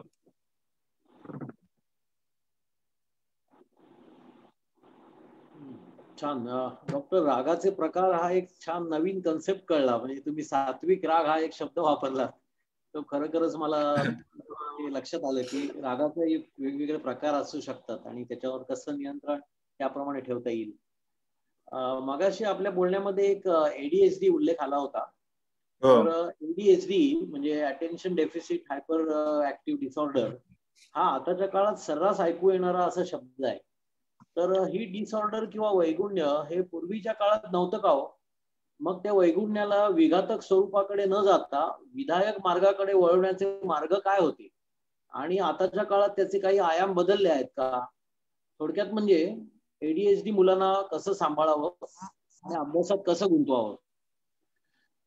ADHD ची समस्या ही आधी नव्हती असं अजिबात म्हणता येणार नाही. ती आधी पण अशा पद्धतीची समस्या होती, पण त्यावेळेला या सगळ्या बाबतीत तेवढं जागरूकता किंवा तेवढं ज्ञान नसल्यामुळे ती कदाचित लक्षात आली नाही, परंतु या पूर्ण समस्येचा आलेख हा चढता आता राहिलेला दिसत आहे. आणि जवळजवळ मी आपल्या भारतातल्या या सगळ्या ADHD असलेल्या मुलांचा विचार केला तर जवळजवळ 17% म्हणजे 2% ते 17% एवढं व्हेरिएशन दिसतं की एवढा हा प्रिव्हॅलन्स किंवा हे होण्याची शक्यता मुलांमध्ये दिसून येते. पूर्ण जगाचा विचार केला तर ती शक्यता साधारण 6 ते 10% एवढी आहे, परंतु भारतात याचं प्रमाण जवळजवळ 2% ते 17% एवढं व्हेरिंग प्रमाण दिसत आहे. कदाचित काही भागामध्ये हे प्रमाण खूप कमी आहे, परंतु शहरी भागामध्ये हे प्रमाण नक्कीच वाढताना दिसत आहे. आणि ADHD म्हणजे काय तर ADHD म्हणजे attention deficit hyperactivity disorder असं त्याला म्हणतात. आता प्रत्येक वेळेला दोन्हीही भाग असतील असं नाही. काही वेळेला फक्त अटेन्शन डेफिसिट डिसऑर्डर असू शकते, काही वेळेला फक्त हायपर ऍक्टिव्हिटी डिसऑर्डर असू शकते, तर काही वेळेला या दोन्हीचं मिश्रण असू शकतं. अटेन्शन डेफिसिट म्हणजे जसं मगाशी म्हटलं की लक्ष एका गोष्टीवर किंवा कुठच्याही गोष्टीवर लक्ष पूर्णपणे केंद्रित करता न येणं, हा जो झाला अटेन्शन डेफिसिटचा भाग झाला. आणि दुसरा म्हणजे की मग चंचल वागणं, म्हणजे मग ही मुलं कुठच्याही ठिकाणी, मग ती घर असो, शाळा असो किंवा आणखीन कुठे बाहेर गेलात तरी सुद्धा ही मुलं एका जागी स्वस्थ बसत नाहीत, आजूबाजूच्यांना त्रास देतात किंवा त्यांच्या खोड्या काढल्या जातात किंवा सतत इकडनं उड्या मार तिकडनं उड्या मार किंवा ह्या ठिकाणावरून त्या ठिकाणी पटकन धावत जा, म्हणजे स्वतःच्या जीवाची अजिबात पर्वा न करता ही मुलं कुठूनही उड्या मारू शकतात, कुठेही पटकन धोकादायक ठिकाणी हात लावू शकतात, म्हणजे प्लग असतील किंवा इलेक्ट्रिकचे प्लग असतील किंवा अशा ठिकाणी पटकन हात लावू शकतात किंवा किचन मध्ये स्वयंपाक करत असताना तिथे गॅस पाशी पटकन तव्याला हात लावू शकतात वगैरे, असं सुद्धा किंवा धारदार वस्तूंना पटकन हात लावू शकतात. म्हणजे अशा पद्धतीने कुठच्याही गोष्टीची भीती न बाळगता किंवा काय होईल याचा विचार न करता अतिशय इम्पल्सिव्हपणे ही मुलं वागत असतात. त्याचबरोबर एक वर्गात सुद्धा म्हणजे की एका ठिकाणी स्वस्थ बसत नाही, फिरत राहतात किंवा बडबडत राहतात, खोड्या काढत राहतात. तर अशा पद्धतीने किंवा घरात सुद्धा अभ्यासाला कुठचाही अगदी गेम खेळायला बसले तरी एखादा खेळ सुद्धा पूर्ण एक वेळ म्हणजे तो समजा अगदी सापशिडी खेळायला बसले किंवा काही पत्ते खेळायला बसले तरी सुद्धा एक 5 मिनिट काही मिनिटाच्या वर काही मिनिटं झाले की नको, आता ठेवून देऊया, आपण हा दुसरा गेम खेळूया. म्हणजे अशा पद्धतीने त्या पुढचा गेम सुद्धा सातत्याने ती मुलं खेळू शकत नाहीत. तर अशा पद्धतीने त्यांची सततची चंचलता किंवा हायपर ऍक्टिव्हिटी असते आणि ह्या सगळ्यामुळे त्यांचं लक्ष केंद्रित होत नाही असंही होऊ शकतं. परंतु काही मुलं अशीही असतात की असं सगळं करताना सुद्धा म्हणजे एवढ्या लेव्हलचं नसतं, परंतु अशी थोडीफार चंचलता असूनही त्यांचं जे काही शिकवत असं म्हणजे वर्गात फिरत असले तरी सुद्धा शिक्षक जे काही शिकवत असतात त्यांचं पूर्ण लक्ष असतं आणि त्यांचं ग्रास्पिंग चालू असतं. त्याच्यामुळे ऍक्च्युअल समजा त्यांचा परीक्षेतला जर परफॉर्मन्स बघितला तर तो मात्र चांगला असू शकतो. तर अशा वेळेला नुसता हायपर ऍक्टिव्हिटीचा भाग त्यांच्यामध्ये आहे असं म्हणता येऊ शकतं. तर काही वेळेला मुलं बाकी असे काही फिरत नाहीत किंवा त्रास देत नाहीत पण त्यांचं कॉन्सन्ट्रेशन होत नसतं, तर ती नुसती अटेन्शन डेफिसिटची असते. तर या दोन्हीचं मिश्रणही असू शकतं. म्हणजे मला आठवतंय की एका मुलाला त्याचे वडील घेऊन यायचे तेव्हा ते खालूनच म्हणजे पहिले किंवा आमचा नंबर यायला किती वेळ आहे, आम्ही खालतीच उभं राहतो, आमचा नंबर आला की आम्हाला फोन करून वरती बोलवा, कारण तो वेटिंग रूम मध्ये सगळ्यांना जीव नकोसा करून सोडायचा आणि त्याच्या मागे त्याच्या वडिलांना फिरावं लागायचं. किंवा माझ्या रूम मध्ये तो मुलगा रूम मध्ये यायच्या आधी माझ्या टेबलावरच्या सगळ्या वस्तू मी टेबलाखाली ठेवून द्यायचो किंवा ड्रॉवर मध्ये ठेवून द्यायचो, कारण तो कशाला हात लावेल आणि काय करेल इतकं याचं. त्याच्यामुळे अशा पद्धतीचं ह्या मुलांचं सगळं वागणं असतं आणि यामुळे त्यांच्या अर्थातच मग शालेय प्रगतीवर किंवा अकॅडमिक प्रोग्रेसवर परिणाम होत असतो आणि त्यामुळे त्याच्याकडे तातडीने लक्ष देणं हे आवश्यक असतं. बऱ्याचदा असंही असतं की attention deficit hyperactivity disorder ही याच्या जोडीला इतरही काही डिसऑर्डर्स असू शकतात. म्हणजे त्यांच्यामध्ये लर्निंग डिसॅबिलिटी किंवा अध्ययन अक्षमता असू शकते आणि त्याच्यामुळे ADHD सुद्धा त्यांच्यामध्ये आलेलं असू शकतं किंवा ऑटिझम डिसऑर्डर सुद्धा असू शकते. तर तेही काही नाही येत ना हे आपल्याला बघावं लागू शकतं. आता हे सगळं होतं कशामुळे? हा जो ऑटिझम किंवा ADHDचा हा विकार आहे हा कशामुळे होतो? तर ह्याला काही असं जेनेटिक हे आहे, जर वडिलांमध्ये किंवा आई वडिलांमध्ये कोणामध्ये असेल तर लहानपणी असं जो समस्या असेल तर मुलांमध्ये पण ही होऊ शकते. हा एक भाग झाला. दुसरं म्हणजे की मेंदूमधल्या काही रासायनिक कमतरतेमुळे हा विकार होत असतो आणि मग आणि काही वेळेला प्रेग्नन्सीमध्ये काही दुष्परिणाम झाले, काही औषधांचे दुष्परिणाम वगैरे असं काही याला नक्कीच कारण दिसत नाहीये. परंतु मेंदूमध्ये काही द्रव्यांची कमतरता निर्माण झाल्यामुळे हा विकार होत असतो हे मात्र नक्की आहे. मग याच्यावर उपाय काय आहेत? तर याच्यावर उपाय असे आहेत की औषधोपचार आहेत, ज्याच्यामध्ये मेंदूला स्टिम्युलेट करणारी औषधं याच्यामध्ये दिली जातात. CNS स्टिम्युलंट्स गटातली जी औषधं असतात ती दिली जातात आणि त्याच्या जोडीला काही इतर जे उपाय आहेत ते म्हणजे व्यवसायोपचार म्हणजे ऑक्युपेशनल थेरपी ही मेन दिली जाते. की ऑक्युपेशनल थेरपीचा म्हणजे जसं फिजिओथेरपी हा शब्द तुम्ही सगळ्यांनीच ऐकला असेल, तर त्याच्यासारखाच जो दुसरा भाग असतो तो व्यवसाय ऑक्युपेशनल थेरपी, व्यवसायोपचार असं ज्याला म्हणता येईल. भौतिकोपचार म्हणजे फिजिओथेरपी, तर व्यवसायोपचार म्हणजे ऑक्युपेशनल थेरपी. आणि ह्या ऑक्युपेशनल थेरपिस्टचा याच्यामध्ये फार मोठा रोल ते करू शकतात. विशेष करून त्यांची ही जी चंचलता आहे ती कमी करण्यासाठी वेगवेगळ्या पद्धतीचे एक्सरसाइज त्यांचे त्या थेरपी रूम मध्ये केले जातात. अशा पद्धतीचे काही एक्सरसाइज घरी करायला सांगितले जातात. तर अशा पद्धतीने त्यांची चंचलता कमी करून त्यांचं लक्ष एकाग्रता वाढवण्यासाठी प्रयत्न केले जाऊ शकतात. आणि त्याचबरोबर मग त्यांच्यामध्ये जर काही ADHDच्या जोडीला जर काही अध्ययन अक्षमता किंवा असं काही असेल तर मग त्या दृष्टीने वेगळे रेमेडियल एज्युकेशनचे पर्यायही असतात. पण औषधोपचार आणि त्याच्या जोडीला हा व्यवसायोपचार हा ADHD साठी खूप छान या सगळ्या ह्याच्यातनं हे ADHD ची समस्या खूप चांगल्या पद्धतीने येऊ शकते. बऱ्याचदा असं होतं की ADHDची ही जी समस्या असते ती बऱ्याचदा लक्षात न आल्यामुळे की आता होईल ठीक असं करून बऱ्याचदा ट्रीटमेंट घेतली जात नाही किंवा ट्रीटमेंट विषयी गैरसमज असू शकतात म्हणून आणलं जात नाही आणि मग नंतर खूप वाढलं जातं.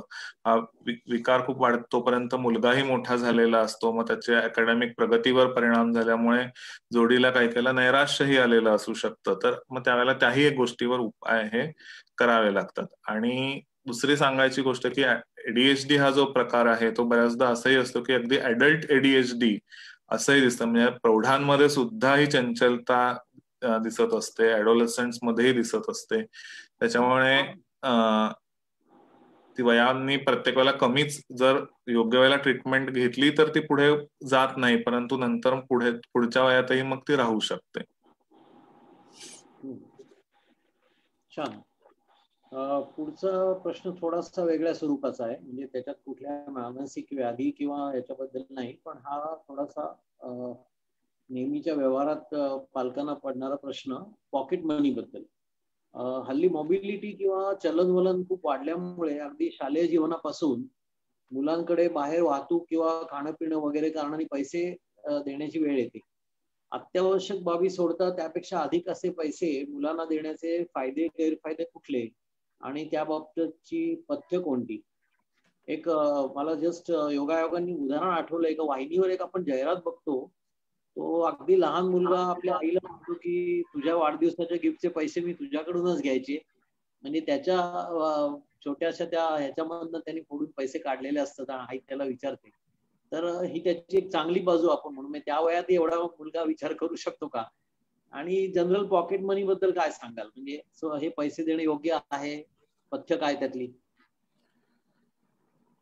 आता असं आहे की पैसे देणं म्हणजे मुलांच्या हातात पैसे देणं हे करताना जसं मगाशी मी सांगितलं की पैसे देताना त्या पैशाबरोबर जर आपण त्यांना जबाबदारीची जाणीव करून दिली की हा म्हणजे पैसा तुझ्या हातात दिलेला आहे म्हणजे तो फक्त खर्चच करायचा आहे यासाठी दिलेला आहे असं नाही तर तो तू सांभाळूनही ठेवू शकतो आणि जेव्हा अगदी गरज आहे तेव्हाच म्हणजे पॉकेट मनी या मागची जी संकल्पना आहे की पॉकेट मनी का दिला जातोय की प्रत्येक वेळेला तो फक्त खर्च म्हणजे अगदी रोजच्या रोज खर्च करायलाच दिला जातोय अशातला भाग नाही परंतु जेव्हा केव्हा गरज आहे किंवा म्हणजे पटकन आपण एखादी वस्तू विसरलो आणि ती पटकन शाळेत जाता जाता आठवली तर मग अशा वेळेला ती पटकन विकत घेता येऊ शकते किंवा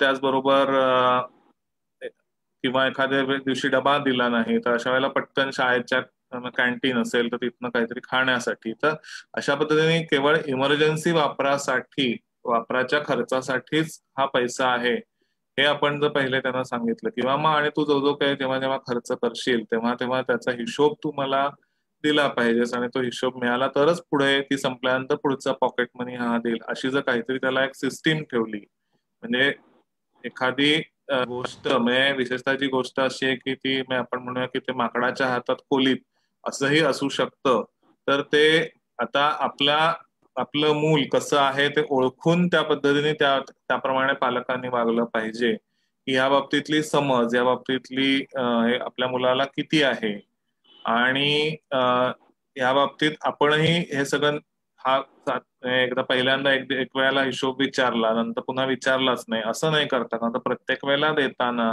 हे जर एक हिशोब मागून मगच पुढे द्यायची जर आपण सवय ठेवली तर मग कुठेतरी ती एक जबाबदारीची जाणीव त्या मुलांमध्ये येते की आपल्याला प्रत्येक वेळेला पैसा खर्च करताना आणि आपणही हे करतो आहोत किंवा आपणही जो काही खर्च करतो आपलाही जो आपण पैसा खर्च करतो तो कुठे कुठे खर्च करतो उगाचच्या उगाच आपण खर्च करत नाही हे आपणही आपल्या उदाहरणात मुलांना दाखवून दिलं की हे बघा मी जेव्हा मला हा एवढा पगार पैसा मिळतो तेव्हा मी तो थोडा थोडा असा खर्च करतो असा थोडा बँकेत ठेवतो किंवा असं त्याच्यात इन्व्हेस्ट करतो तर अशा पद्धतीने थोडस हे जर आपण त्यांना सांगितलेलं असू किंवा हे असं करतायत हे मुलांनाही माहिती असेल तर ती मुलं सुद्धा नक्कीच जबाबदारीने त्याचा हे करतील तर अशा वेळेला खरंच गरज असेल आणि शाळेत केवळ ती हट्ट करतायत म्हणून त्यांना पॉकेट मनी देणं हे मला योग्य वाटत नाही तर खरंच तशीच गरज असेल आणि विशेषतः दोन्ही पेरेंट्स हे नोकरी करणारे असतील आणि त्याच्यामुळे ऐन वेळेला काही लागलं तर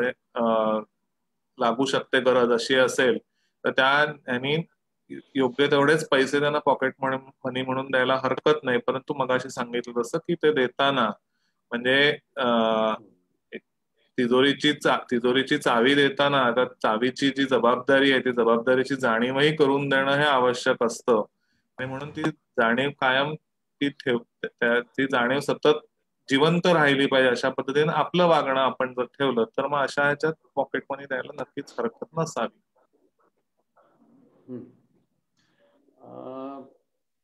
एक असा प्रश्न की मुलांना चांगल्या सवयी जगवण्याचा काही गुरुमंत्र सांगाल का म्हणजे मी थोडं एलॅबोरेट करतो उदाहरणार्थ चांगली पुस्तकं किंवा ऑडिओ व्हिडिओ कॅसेट्स शैक्षणिक वाहिन्यांवरचे कार्यक्रम प्रेरणादायी स्थळांना भेटी असे अनेक पर्याय असतात किंवा त्या व्यतिरिक्त घरातलं वातावरण किंवा आईवडिलांची स्वतःची वर्तणूक आणि त्यामधून घालून दिलेला वस्तुपाठ असाही एक प्रभावी घटक असू शकतो पण या सगळ्या पर्यायांची गुणात्मक तुलना करता वर्गवारी कशी करायची किंवा अजून काही वेगळे पर्याय आहेत का चांगल्या सवयी जडवण्याचा गुरुमंत्र म्हणजे कसं आहे की प्रत्येक माध्यमाचे काही फायदे आणि तोटे आहेत आणि ते त्यातल्या त्यात हे फायदे म्हणजे कुठच्या गोष्टीचे तोटे कसे आहेत आणि कुठच्या गोष्टीचे फायदे कसे आहेत हे मुळात आपण त्या मुलांशी बोललं पाहिजे की कुठची गोष्ट म्हणजे चांगली सवय लावताना चांगली सवय जेव्हा लावायची आहे तेव्हा तिथलं म्हणजे चांगला भाग काय आहे म्हणजे ती चांगली का आहे हे मुलांना मेन पटवून देणं आवश्यक आहे आणि ते पटवून देताना म्हणजे की आपणही तसंच वागत असू तर ते करणं हे आपल्याला जास्त सोपं जातं. दुसरं म्हणजे यासाठीची जी एक लहानपणापासून करण्याची एक सुंदर चांगली पद्धत, ज्याला आम्ही मानसशास्त्रीय भाषेत पॉझिटिव्ह रिएन्फोर्समेंट असं म्हणतात, की चांगल्या वागण्याचं किंवा चांगल्या गोष्टीला रिएन्फोर्स करण्याची जे काही मेथड्स असतात, म्हणजे विशेष करून जर आपण आता एखाद्या मुलांचं काही गोष्टी चांगल्या वाईट सवयी असतील तर त्या वाईट सवयी कमी करून आपल्याला चांगल्या सवयी जर त्यांच्यामध्ये करायच्या असतील तर आपण त्या मुलाशी बोलून, हे बघ तुझ्यामध्ये काही काही ह्या खूप चांगल्या सवयी आहेत आणि काही काही ह्या खूप वाईट सवयी आहेत, त्या आपल्याला कमी करायच्या आहेत. तर तू अशा अशा पद्धतीने वागलास तर तुला आपण बोर्डवर ते लिहायचं किंवा एखाद्या वहीत लिहायचं, मग तिथे आपण स्टार हे करूया. चांगला वागलास तर तुला स्टार मिळतील, तसं नाही केलंस त्या दिवशी तर मग त्या दिवशी तुला काय म्हणेल मून मिळेल किंवा 0 मिळेल.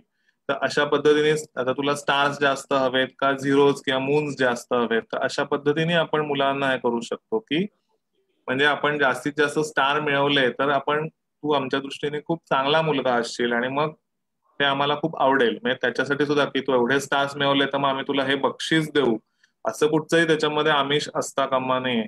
तर we will feel proud of you, किंवा आम्हाला ते खूप आवडेल आणि असं हे आम्ही तुला शाबासकी देऊ. तर अशा पद्धतीने आपण हे जे चांगलं वागणं आहे हे रिएन्फोर्स करू शकतो, किंवा आणि वाईट वागणं किंवा वाईट सवयी ज्या असतील त्या आपण कमी करू शकतो. तर ही जी एक मेथड आहे ज्याला स्टार मून मेथड म्हणतात, की हे जर लहानपणापासून जर वापरली तर अशा चांगल्या सवयी वाढवता येणं हे सोपं होऊ शकतं.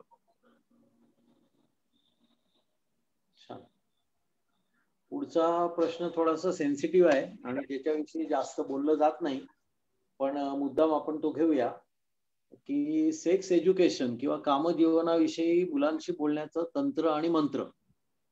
म्हणजे कामशिक्षण किंवा लैंगिक शिक्षणाची गरज आहे का, असल्यास साधारण कोणत्या वयापासून, कोणी द्यावं, कसं द्यावं, त्याविषयी थोडं खूपच चांगला प्रश्न आहे हा. आणि आम्ही आमच्या संस्थेतर्फे गेले कित्येक वर्ष, म्हणजे मी माझी प्रॅक्टिस 22 वर्षापूर्वी सुरू केली तेव्हा आम्ही काही शाळांमध्ये हे लैंगिक प्रशिक्षण द्यायला सुरुवात केली होती. मध्ये काही काळ खंड पडला, परंतु तरी सुद्धा आता गेले अनेक 8-10 वर्ष सुद्धा काही शाळांमधून आम्ही आमच्या संस्थेतर्फे हा लैंगिक प्रशिक्षणाचं कार्यक्रम वर्ग आम्ही घेत असतो. शक्यतो त्यामुळे ह्या सगळ्या गोष्टीची गरज आहेच, कारण इन जनरल जे मीडियाचं एक्सपोजर आहे ते वाढलेलं आहे आणि आता तर आणखीन OTT प्लॅटफॉर्म्स आल्यामुळे तर ते एक्सपोजर आणखीनच हातात आलेलं आहे.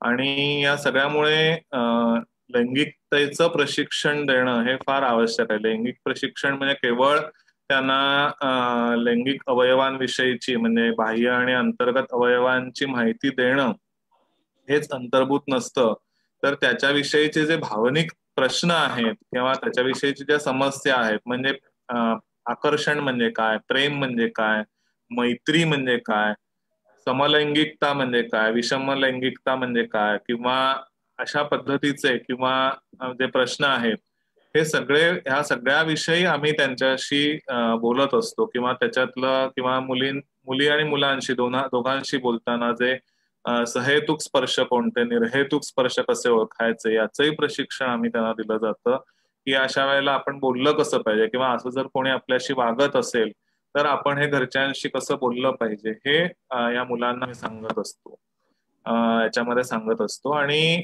आतापर्यंत आम्ही हे शक्यतो 8वी-9वीच्या मुलांसाठीच आम्ही हे 8वी-9वी ते 10वीच्या मुलांसाठी घेत आलो, परंतु असं बघायला गेलं तर आता थोडंसं हे वय लवकरही होत आहे, त्याच्यामुळे कदाचित 7वी पासूनही ह्याची सुरुवात केली तरी चालू शकेल.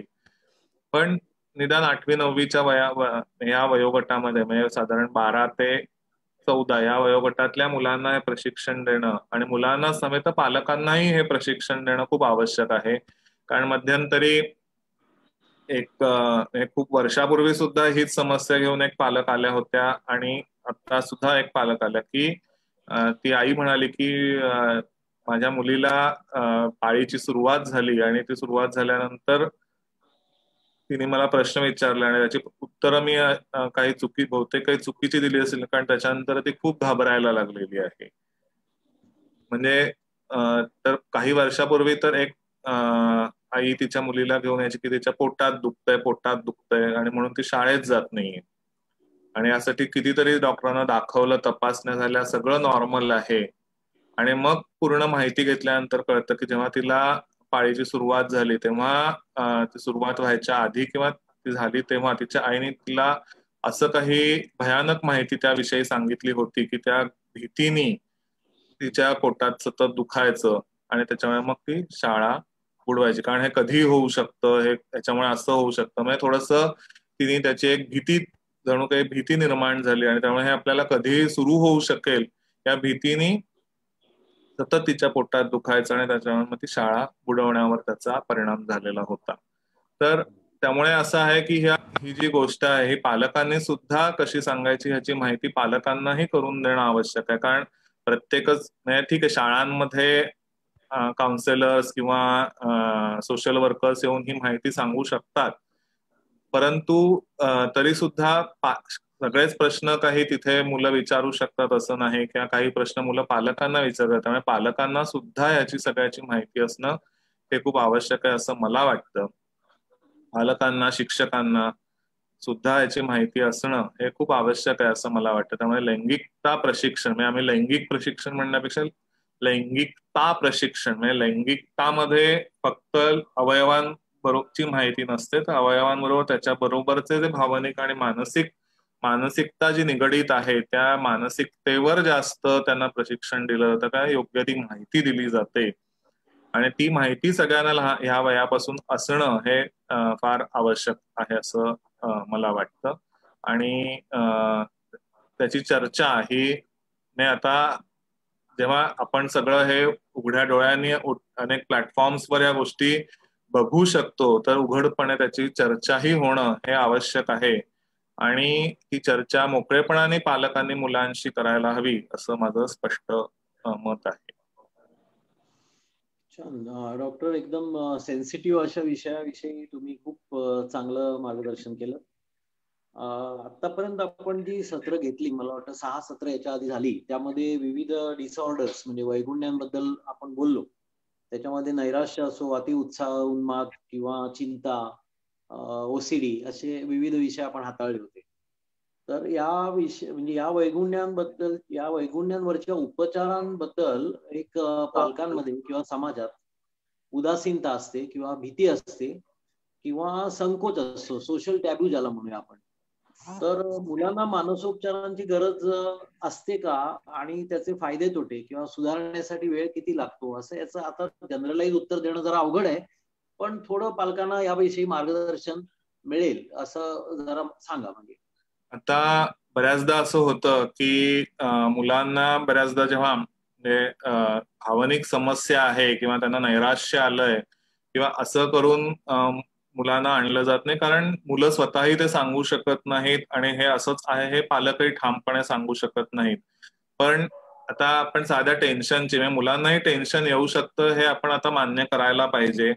आणि टेन्शनची जर साधी एक व्याख्या करायची झाली तर ती साधी सोपी व्याख्या अशी आहे, टेन्शन म्हणजे जे मनात असतं, शरीरावर दिसतं, नात्यातून बोलतं आणि कामातून कळतं, अशी एक टेन्शनची साधी सोपी व्याख्या आहे.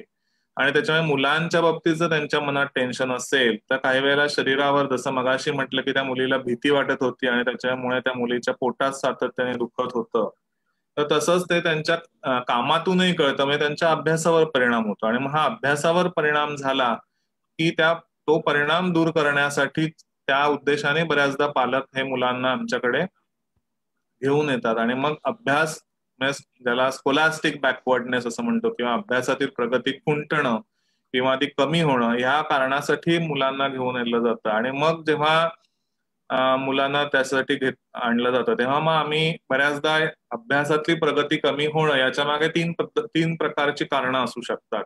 तर त्याच्यामध्ये की मुळात त्या मुलाचा इंटेलिजन्स म्हणजे बुद्धीची लेव्हल ही काय आहे ती बघावी लागते. बुद्धीची लेव्हल नॉर्मल आहे, ऍव्हरेज आहे, आणि तरी सुद्धा ते मागे पडतंय, तर मग अशा वेळेला काही लर्निंग डिसॅबिलिटी तर नाही ना, हे बघावं लागतं. आणि तिसरं कारण म्हणजे असू शकतं म्हणजे काही इमोशनल कारण असू शकतं.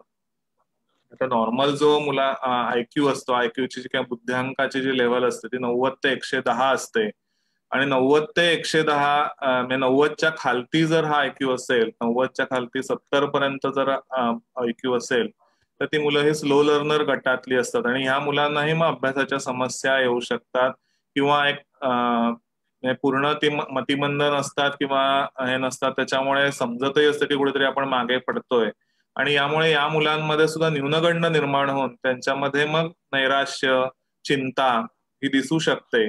आणि केवळ स्लो लर्नर असल्यामुळे नाही, तर ह्याही भाग असल्यामुळे सुद्धा त्यांच्या अभ्यासावर परिणाम होतो, आणि तो दूर करणं हे आवश्यक असतं.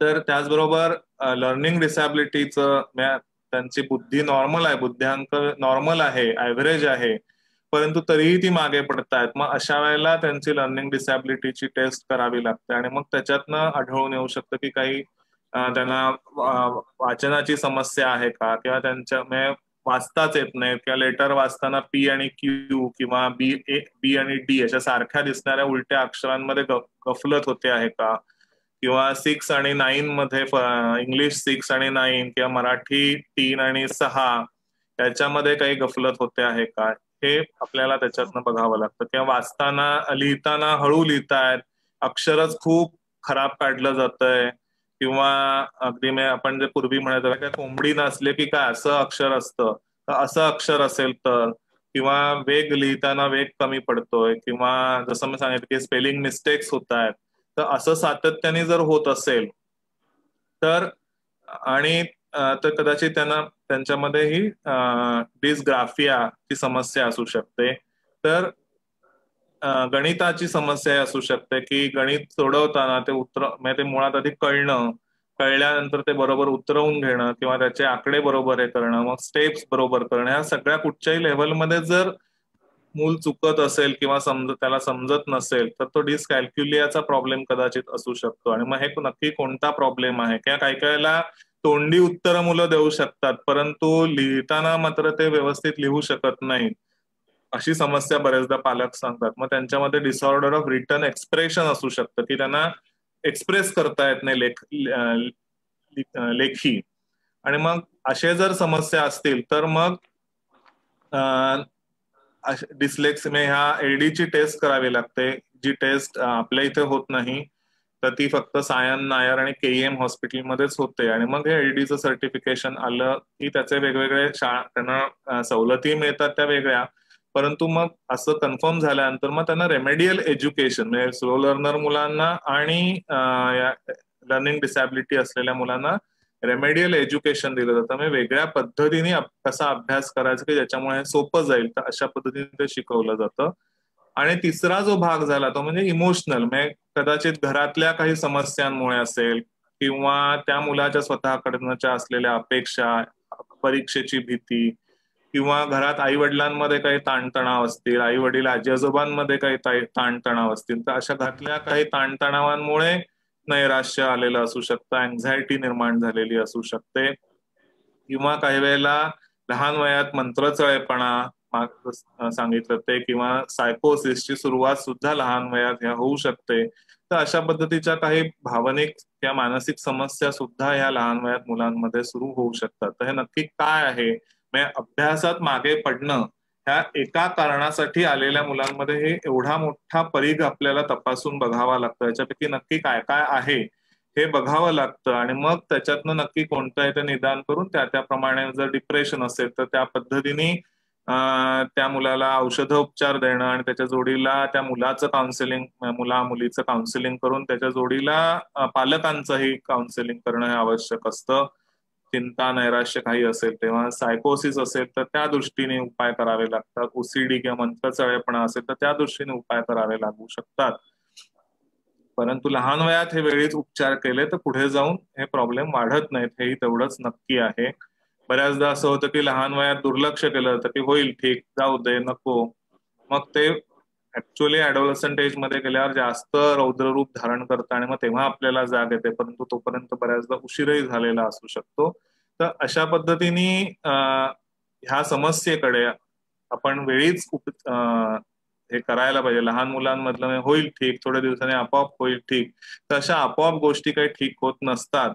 तर आपण कदाचित आपला अनुमान चुकीचाही असू शकतं, आपला अंदाज चुकीचाही असू शकतो पालकांचा, पण एकदा तज्ज्ञांकडे जाऊन त्याचं निराकरण तरी करून नक्कीच घ्यायला काही हरकत नसते. त्याच्यामुळे ह्या गोष्टींकडे दुर्लक्ष हे करू नका आणि वेळीच उपचार घेतले तर नक्कीच ह्याच्यात फरक पडू शकतो असं मी म्हणेन. छान डॉक्टर, जवळजवळ मला वाटतं 1 तासापेक्षा जास्त वेळ, खूप छान मार्गदर्शन मिळालं. 1-2 अजून प्रश्न थोडक्यात. मगाशी ADHD बद्दल बोलताना एक माझ्याही मनात थोडासा संभ्रम होता की लर्निंग डिसॅबिलिटीमुळे अटेन्शन डेफिसिट की अटेन्शन डेफिसिटमुळे लर्निंग डिसॅबिलिटी येते. आणि योगायोगाने श्रोत्यांमधून आता एक प्रश्न आला की लर्निंग डिसॅबिलिटीचे प्रकार कुठले आणि ते आयडेंटिफाय कसे करायचे, तर याविषयी थोडक्यात सांगितलं. बरं, खूप चांगला प्रश्न आहे. कारण लर्निंग डिसॅबिलिटी ही सुद्धा एक आता वाढत्या प्रमाणात दिसणारी एक समस्या, काय वाढत्या प्रमाणात डायग्नोज होणारी समस्या आहे. आता मी मगाशीच बोलताना आता थोडं सांगितलंही आहे की लर्निंग डिसॅबिलिटी म्हणजे की याच्यामध्ये ज्याला अध्ययन अक्षमता असं आपल्याला मराठीत म्हणता येईल. आणि मुलं जेव्हा अभ्यासात मागे पडतात तेव्हा आपण जर त्यांचा बुद्ध्यांक काढला तर बुद्ध्यांक हा ऐकायला ऍव्हरेज असतो, परंतु तरी सुद्धा त्याचे जे उपभाग असतात, त्याचे जे 2 भाग असतात की व्हर्बल आयक्यू आणि परफॉर्मन्स आयक्यू, त्या व्हर्बल आणि परफॉर्मन्स आयक्यू मध्ये खूप मोठ्या प्रमाणावर फरक असेल. एक ठराविक लेव्हल पर्यंतचा फरक हा गृहीत धरला जातो की एवढा असू शकतो फरक, परंतु त्याच्यापेक्षाही जास्त मात्रेत जर हा फरक असेल तर मग अशा वेळेला कदाचित ही लर्निंग डिसॅबिलिटी असू शकते असं मानलं जातं. मग अशा वेळेला त्यांची लर्निंग डिसॅबिलिटीची स्क्रीनिंग टेस्ट करतात किंवा मग डायरेक्ट आम्ही त्यांना KEM, सायन किंवा नायरला पाठवतो, जिथे त्यांच्या वेगवेगळ्या म्हणजे आता ही लर्निंग डिसॅबिलिटी कुठच्याही हा जो त्यांच्या ह्याचा परिणाम होतोय तो कुठच्या न्यूरोलॉजिकल प्रॉब्लेममुळे नाही ना, किंवा कुठच्या डोळ्यांच्या किंवा कानाच्या समस्येमुळे तर नाही ना, हे सगळं रूल आउट करून मग त्यांची ती LDची टेस्ट केली जाते आणि मग त्या LDच्या टेस्टमध्ये नक्की कोणता प्रकार आहे LDचा तो ते डायग्नोसिस केला जातो. तर त्याचे जे प्रकार आहेत ते मगाशी मी सांगितलं की डिसलेक्सिया, डिसग्राफिया, डिसकॅल्क्युलिया आणि डिसऑर्डर ऑफ रिटन एक्सप्रेशन असे प्रकार आहेत.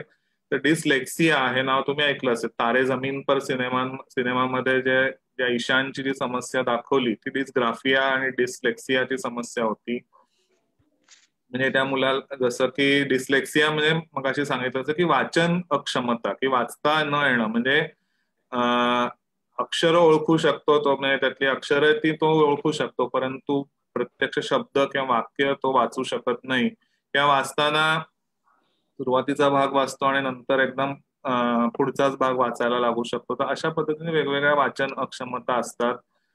लेखन अक्षमता म्हणजे मी मगाशी सांगितलं तसं की त्याच्यामध्ये हळू लिहिणं, स्पीड कमी असणं, म्हणजे जेव्हा डिक्टेशन दिलं जातं किंवा दिलं जातं त्यावेळेला वह्या अपूर्ण राहतात, होमवर्क अपूर्ण राहतं, क्लासवर्क होमवर्क हे अपूर्ण राहणं, किंवा अक्षर अतिशय कोंबडी नाचले की काय असं अक्षर असणं, किंवा अगदी किचमिड किचमिड करून लिहिणं, किंवा लिहिताना स्पेलिंग मिस्टेक्स होणं, म्हणजे B आणि D हे जे आहे किंवा P आणि Q हे जे अक्षर आहे तर ह्याच्यामध्ये गफलत होणं, किंवा सारखे दिसणारे जे अंक आहेत 6 आणि 9, इंग्लिश 6 आणि 9 किंवा मराठी 3 आणि 6 याच्यामध्ये गफलत होणं. तर अशा पद्धतीचं प्रॉब्लेम होणं हे सगळं डिसग्राफियामध्ये मोडतं.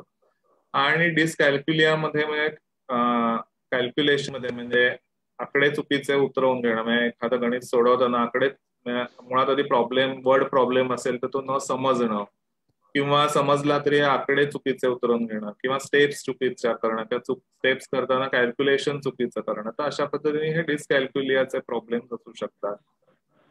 आणि चौथं म्हणजे डिसऑर्डर ऑफ रिटन एक्सप्रेशन, की आपण जेव्हा त्यांचा तोंडी अभ्यास घेतो, प्रश्न विचारतो त्या सगळ्या प्रश्नांची उत्तरं ती मुलं देऊ शकतात, पण प्रत्यक्ष परीक्षेत काहीच लिहित नाहीत. पेपर कोराच्या कोराही असू शकतो किंवा अर्धवटच लिहिलेलं असू शकतं किंवा नीट लिहिलेलं नाहीये. तर अशा पद्धतीचं जर हे असेल की ते तोंडी सगळं बरोबर सांगू शकतात परंतु लिहू शकत नाही, तर हे डिसऑर्डर ऑफ रिटन एक्सप्रेशन असते. आणि मग अशा ह्याच्यामध्ये आणि मग काय होतं की असं सातत्याने अभ्यासात मागे पडल्यामुळे मग याच्यामुळे ती मुलं अभ्यासात मागे पडतात, त्यामुळे अभ्यासाची गोडी कमी होऊन जाते आणि मग त्याच्यामुळे चंचलता ही वाढायला लागू शकते. त्यामुळे त्यांच्यामध्ये एडीएचडीची समस्या ही एलडी मुळे एडीएचडी असू शकतं किंवा काय म्हणतो की दोन्ही लहान वयातच होणारे असल्यामुळे मी आता कोंबडी आधी का अंड आधी हा असा प्रश्न आहे तसं ते आहे, परंतु जोडीने बऱ्याचदा दिसत असतात. परंतु प्रत्येक वेळेला एडीच्या मुलामध्ये एडीएचडी असतंच असंही नाही किंवा एडीएचडी असणाऱ्या मुलाला प्रत्येक वेळेला एलडी असतंच असंही नाहीये, परंतु बऱ्याचदा एकत्र दिसतात एवढं मात्र नक्की आहे. आणि ह्या एडीच्या समस्येसाठी जेव्हा हे सर्टिफिकेशन होतं तेव्हा त्याच्यानंतर समजा जर हे असं डिस्ग्राफियाची समस्या असेल तर त्या मुलांना थोडासा वेळ जास्त दिला जातो किंवा त्यांची तोंडी परीक्षेवर डिसऑर्डर ऑफ रिटन एक्सप्रेशन असेल तर त्यांच्या तोंडी परीक्षेवर जास्त भर दिला जातो किंवा डिस्ग्राफिया समस्येसाठी लेखनिक दिला जातो परीक्षेच्या ह्याच्यात किंवा वेगळं बसवलं जातं किंवा अशा पद्धतीने वेगवेगळ्या पद्धतीने काही सवलती या शासनाने दिलेल्या आहेत आणि तो GR त्याच्याबरोबर मिळत असतो. परंतु आणि एकदा हे कन्फर्म झाले की त्या मुलांना त्या पद्धतीने प्रशिक्षण देणं म्हणजे रेमेडियल एज्युकेशन देणं म्हणजे अभ्यास कसा वेगळ्या पद्धतीने करायचा हे जर आपण त्यांना शिकवलं तर वेगळ्या पद्धतीने त्यांचा अभ्यास घेतला गेला तर ती मुलं त्याच्यामध्ये नक्की सुधारणा होते.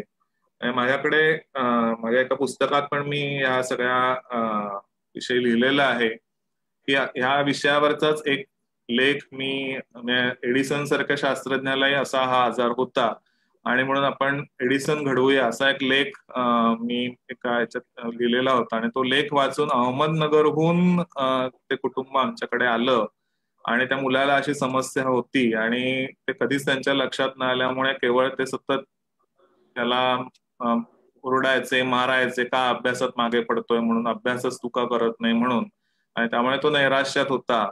परंतु जेव्हा हे सगळं डायग्नोसिस झाला त्याच्यानंतर मात्र तो लेख वाचल्यानंतर त्याच्या आईला कळलं की कदाचित आपल्या मुलाला ही समस्या असू शकेल म्हणून ते एवढ्या लांबनं माझ्याकडे घेऊन आले आणि मग हा सगळा डायग्नोसिस झाला आणि ते नगरहून दर महिन्याला, कारण तिथे तर रेमेडियल एज्युकेशनची काही सोय नाही, दर महिन्याला दोनदा मग हळूहळू एकदा असं करत ते घेऊन यायचे आणि मग त्याच्यात खरंच सुधारणा झाली आणि आज तो मुलगा इंजिनिअरिंग डिप्लोमा होऊन पुढे डिग्रीच्या कोर्सला गेलेला आहे. अजिबात कुठेही मग त्याच्या या रेमेडियल एज्युकेशन वेळीच मिळाल्यामुळे त्याच्या कुठच्याही पुढच्या प्रगतीत मात्र काही अडथळा आला नाही. आणि मग अशा मुलांनी स्वतःच्या अजिबात न हरता संपूर्ण कुटुंबाने एकत्रितपणे या सगळ्या ह्याच्यावर लढा दिला. यासाठी त्या मुलाचा द्विज पुरस्कार देऊन मध्यंतरी IPS तर्फे सन्मानही केला होता. तर अशा पद्धतीचं आपण याच्यावर मात करता येऊ शकते, मात्र चिकाटी आणि जिद्द मात्र संपूर्ण कुटुंबाने दाखवावे लागते, हे तेवढंच खरं आहे. खूप छान माहिती मिळाली डॉक्टर. एक छोटा शेवटचा प्रश्न आणि मग आपण समारोप करूया. एका श्रोत्यांकडनं आलंय की पाल्याचा कल कोणत्या दिशेने आहे हे कोणत्या वयात ओळखता येतं, त्या दृष्टीने आपण काय करावं थोडक्यात सांगा आणि मग आपण थांबूया.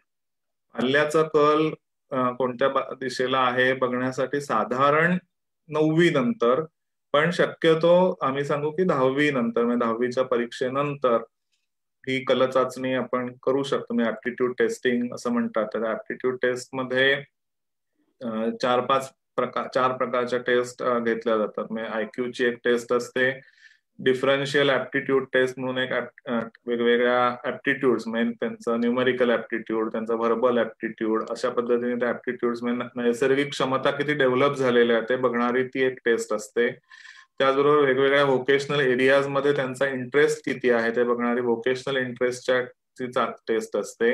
आणि चौथी त्यांची पर्सनॅलिटी टेस्ट असते, म्हणजे त्यांच्या व्यक्तिमत्व काय, व्यक्तिमत्वातले गुणदोष काय, आणि या सगळ्याचा साकल्याने विचार करून मग त्यांना आम्ही त्यांचं क्षेत्र, वेगवेगळी क्षेत्रांचे पर्याय आम्ही त्यांना याच्यामध्ये देत असतो. म्हणजे काही एकच पर्याय आम्ही देत नाही, तर पहिला हा पर्याय, मग दुसरा हा पर्याय आम्ही आमच्याकडून देतो आणि मग त्यांचं काउन्सिलिंगचं सेशन असतं त्यावेळेला हे पर्यायाचे क्रम बदलू शकतात. परंतु अशा पद्धतीने ह्या वयामध्ये म्हणजे साधारण 9वी नंतर किंवा 10वी नंतर ही कल चाचणी, किंवा अर्थात पुढेही समजा कधी प्रश्न आला तर 18व्या वर्षापर्यंत आपल्याला ही कल चाचणी घेता येऊ शकते. छान डॉक्टर, आज आपण थोडासा वेगळा हे अवलंब केला होता. आतापर्यंत 6 सत्रांमध्ये व्याख्यानं होती, यावेळेला आपण प्रश्नोत्तराच्या स्वरूपात केलं. मला वाटतं आपला हा प्रयोग पण सगळ्या श्रोत्यांना आवडला असेल असं जरूर आशा करूया. आणि याबरोबरच आपण या सत्राचा समारोप करूया. मनपूर्वक धन्यवाद. धन्यवाद.